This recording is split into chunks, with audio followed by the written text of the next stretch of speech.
आपकी आबादी बड़ी है। मास्टर साहब ने कहा कि हम लोगों ने नहीं, शारदा बाबू ने बताया कि हम लोग पहली बार आपको रिप्रेजेंटेशन देने की कोशिश जनसुराज ने की। तकनीकी कारणों से दिग्नारायण बाबू चुनाव नहीं लड़ सके, लेकिन मुझे लगता है कि आपके पास उससे ज़्यादा रिप्रेजेंटेशन है पहले से। विधानसभा में सिर्फ पहुंच जाने से थरवट की समस्या, एक व्यक्ति के पहुंच जाने से थरवट की समस्या खत्म हो जाएगी, ऐसी बात नहीं है। अभी जहां तक मेरी समझदारी है, यहाँ जिला परिषद का चेयरमैन तो आपके थरवट का जीता हुआ ही आदमी है, और उनको जिला परिषद का चेयरमैन बनाने में जनसुराज ने बड़ा संसाधन अपना खर्च किया, बहुत बड़ा संसाधन हमने खर्च किया। लेकिन किसी कुर्सी पर बैठने के बाद उस कुर्सी से जुड़े हुए अधिकारों का प्रयोग आप अपने लिए, अपने समाज के लिए, अपनी प्राथमिकताओं के लिए कैसे करते हैं, इस पर भी तो निर्भर करता है।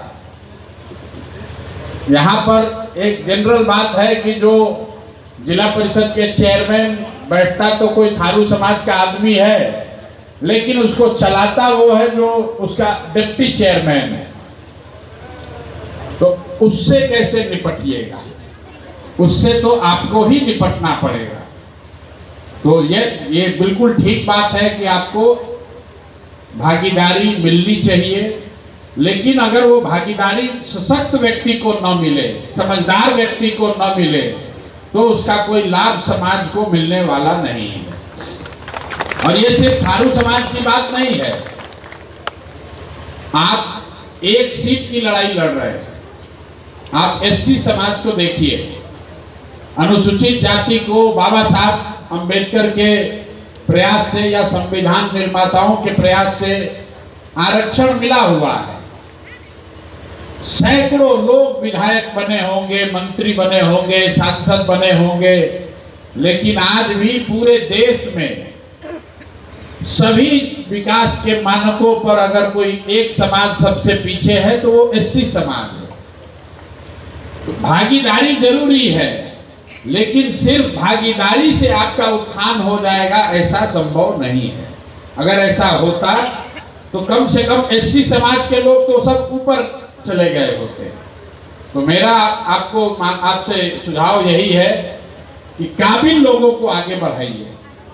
हम लोग आपके पास भी आए थे, डॉक्टर के राय के पास भी आए थे, डॉक्टर मास्टर साहब के पास भी आए, इसलिए नहीं कि किसी व्यक्ति से प्रेम है, इसलिए कि आपके समाज से कोई जो सशक्त व्यक्ति है, जिसके पास अब जिसका अनुभव है, जिसके पास विद्वता है, और सबसे बढ़कर कैरेक्टर है, चरित्र है, समाज के लिए कुछ करना चाहता है, तभी सुधार होगा।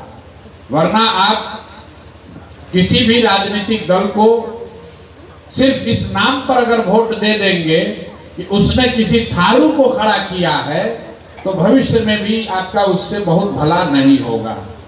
तो दिग्नारायण बाबू अगर लड़ते, मुझे लगता है कि समाज के लिए जीने मरने वाले लोग हैं, लेकिन अपने क्षेत्र से जो जिला परिषद के लोगों को आप जिता रहे हैं, उनका अधिकार भी कम नहीं है। जिला परिषद के चेयरमैन का अधिकार तो किसी सांसद से, विधायक से ज्यादा है। अगर वो चाहे तो बहुत लोगों का मदद हो सकता है। जो मुखिया भी जीता है उसका भी अधिकार है, लेकिन जैसे ही कोई एसटी समाज का, थारू समाज का आता है, तो उसके अफसर भी समझता है कि अरे इसको तो मैं जो कहूँगा वही साइन करेगा। तो थोड़ा सा वो आपने जो संघ बनाया है, जो व्यवस्था बनाई है, उसके जरिए नई लीडरशिप पैदा कीजिए। 2-2.5 लाख की आबादी बहुत बड़ी आबादी होती है। यहाँ जब हम पैदल चले तो रामनगर में तो पूरा करीब थरवट ही है। और एक अच्छी बात दिखी कि आपके समाज में महिलाओं की बड़ी प्रमुखता है। बिहार के अन्य समाजों के मुकाबले थरवट समाज में मैंने देखा महिलाओं की प्रमुखता भी है, और ये आपके सामाजिक ताने बाने में, गांव की संरचना में, उसकी व्यवस्था में वो दिखता भी है। कई जगह यहाँ भी देखिए जितनी व्यवस्थित तरीके से आपने इस कार्यक्रम को आयोजित किया है। इससे दुगना तिगना पैसा खर्च करके भी हम लोग जब कार्यक्रम आयोजित करते हैं तो इतना बढ़िया तरीके से नहीं होता। वो आपके समाज की विशेषता है। खरवट समाज में मुझे कई महिलाएं भी मिली जो पढ़ी लिखी है, नई लड़कियां पढ़ी लिखी गांव में 2 साल 3 साल पहले मुझे मिली, लेकिन आगे बढ़ने का रास्ता नहीं है। उसके लिए समाज को और समाज से जुड़े हुए व्यक्तियों को थोड़ा और प्रयास करने की जरूरत है। भागीदार, मेरा मूल बात जो मैं कहना चाह रहा हूं कि भागीदारी के नाम पर 2 लाख वोट मत ट्रांसफर कीजिए। सिर्फ भागीदारी से कुछ नहीं होगा, भागीदारी सही लोगों को मिलेगी तब बात बनेगी, वरना तो आप नीतीश कुमार को वोट दिए ही जा रहे हैं। आपके यहाँ सिलेंडर तो थे ही, यहाँ पर उनको आप लोगों ने तो एमपी तक आधा पहुंचा दिया था, लेकिन अगर उस व्यक्ति में कैरेक्टर रही है तो उससे समाज का फायदा नहीं होगा। इस बात को ध्यान में रखिए। और बाकी यहाँ जो आपके क्षेत्र की समस्या है वो तो सबको मालूम ही है। पता नहीं हमको कि अभी पत्थर वाली समस्या है या खत्म हो गई, अभी भी वैसे ही है। लेकिन जब पत्थर यहाँ उपलब्ध था तो भी मैंने देखा कि वो पूरा बिजनेस थारुओं के हाथ में नहीं है। जो गैर थारू है वही लोग उसको चलाते हैं, पैसा वही कमाते हैं। थारू तो उसमें मजदूरी ही कर रहे थे। वो ज्यादा हल्ला मचा रहे थे कि प्रशांत जी आंदोलन कीजिए कि पत्थर वाला खुले। जो थारू समाज के लोग हैं उनको उसका कोई बहुत लाभ नहीं है। तो पढ़ाई पर ध्यान होना चाहिए और समाज में आप अपनी भागीदारी सुनिश्चित करें। उसके लिए नए लोगों को, युवाओं को राजनीति में लाइए, चाहे वो वार्ड सदस्य हो, मुखिया हो, जिला पार्षद हो। हर स्तर पर अगर मजबूत साथी जीत कर आएंगे जिनके मुंह में आवाज हो, जो सिर्फ थारू होने के नाते से पद पर न बैठे बल्कि थारू समाज के लिए भी कुछ करे, तभी कुछ फायदा हो पाएगा। हम लोग तो एक छोटा प्रयास बिहार में कर रहे हैं और मुझे ऐसा लगता है कि हर समाज को उसके संख्या के हिसाब से भागीदारी मिलनी चाहिए। तो हमने आप पर कोई एहसान नहीं किया है। यहाँ 2-2.5 लाख मुझे लगता है कि थारू और ओरांव अगर मिला दें तो करीब 2.5 लाख वोटर तो है। उतना आपका हक बनता है और सभी दल को वो हक आपको देना चाहिए। लेकिन मूलतः आप अभी तक एनडीए को ही वोट देते आए हैं। एनडीए ने क्या किया नहीं किया वो आकलन करने का आपका अधिकार भी है और विषय भी है। हम लोग ऐसा समझते हैं कि जनसुराज में अगर आपके समाज से जो काबिल लोग हैं, राजनीति में आना चाहते हैं, तो हर तरीके से उनको आगे बढ़ाने के लिए जो कुछ भी हम लोग कर सकते हैं। अभी जिला परिषद का चुनाव होगा, हम आपको बिल्कुल यहाँ सार्वजनिक घोषणा करके जा रहे हैं। जितने भी आपके अच्छे लोग चुनाव लड़ना चाहते हैं, हम दल से अपने संसाधन से मदद करके अच्छे लोगों को, थारू समाज के लोगों को लड़ाएंगे, उसमें कहीं कोई दिक्कत नहीं है।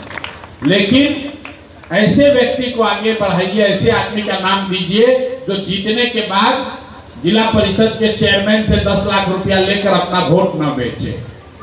क्योंकि 10 लाख रुपया लेकर वोट बेच देगा तो फिर वो थारू समाज के लिए कुछ नहीं करेगा, जिला परिषद के चेयरमैन का चपरासी बनकर घूमेगा। आप अपने क्षेत्र से कम 4-5 जिला पार्षद तो जिता ही सकते हैं। चेयरमैन अगली बार रहेगा कि नहीं रहेगा मैं नहीं जानता हूं। उसी तरीके से मुखिया जो जीत कर आए हैं, कुछ नहीं तो महिलाओं को ही लड़ाइए सीधे। आपके यहाँ महिलाएं होशियार हैं, ज्यादा मजबूत हैं, इन लोगों को लड़ाइए, ये लोग जीतेगा तो ज्यादा भला होगा। लेकिन हम लोग जिला परिषद और वार्ड सदस्य और वार्ड पंच को भी जनसुराज इस बार लड़ाएगा। दल की मदद से लड़ाएगा, दल के झंडे के तहत लड़ाएगा। बिहार में दलगत चुनाव नहीं होता है। पंचायती राज का जो चुनाव है ये दलगत नहीं है, लेकिन गरीब से गरीब आदमी भी अगर उसमें क्षमता है उसको पंचायती राज के व्यवस्था में चुनाव लड़ाया जा सकता है। इस सोच से जनसुराज ने तय किया है कि कम से कम जिला परिषद और वार्ड सदस्य, वार्ड पंचों को हम लोग दल से मदद करके अपने झंडे के तहत लड़ाएंगे। आपसे आग्रह यही करेंगे कि जितने भी आपके अच्छे सक्रिय लोग हैं, जिनको आप समझते हैं कि भविष्य में थारू समाज का, अपने गांव का अपने लोगों का वो अच्छा ईमानदार नेतृत्व कर सकता है, उनको हम लोगों से जोड़िए। हम लोग से जो मदद हो सकेगा उनको मदद करके चुनाव में उनको आगे बढ़ाने का प्रयास किया जाएगा। आप यहाँ आए हैं, बैठे हैं, हमें हमारी बात कहने का अवसर दिया, उसके लिए बहुत बहुत धन्यवाद।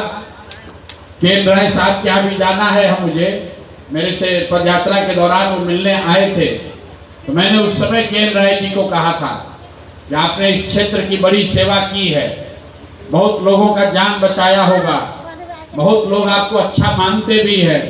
अब समय है थोड़ा ऊपर आइए, समाज की जिम्मेवारी लीजिए। प्रैक्टिस और अस्पताल तो चलता ही रहेगा। अब 2 लाख लोगों को ऊपर निकालिए। आपने अपना जीवन बना लिया, अपने बच्चों का जीवन बना लिया, अब 2 लाख लोगों का के लिए कुछ देने करने का समय है। उस समय उन्होंने मुझे कहा था कि मेरे बच्चे अभी सेटल हो रहे हैं, अभी मेरा अस्पताल थोड़ा एकदम सेटल नहीं हुआ है, लेकिन हम आगे मदद करेंगे।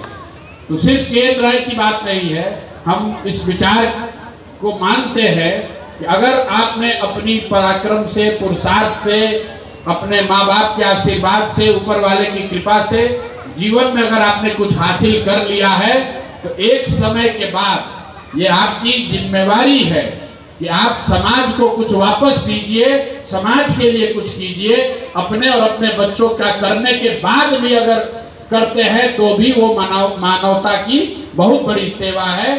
अपने बच्चों की चिंता न करके करना, तब तो भगवान ही हो जाइएगा, लेकिन अपना पेट भर जाए, अपने बच्चे सेटल हो जाए, अपनी जिम्मेवारियां पूरी हो जाए, परिवार स्थिर हो जाए, तो भी उसके बाद अगर आप समाज के लिए कुछ करते हैं तो ये आपकी जिम्मेवारी है, व्यक्तिगत, नैतिक और सामाजिक। मुझे लगता है कि थारू समाज में ऐसे बहुत सारे काबिल लोग हैं, और जो व्यवस्था आप चला रहे हैं उसमें तो आपके साथ कई होशियार लोग जुड़े हुए हैं। उन लोगों को राजनीति में लाइए, उनको चुनाव लड़ाइए।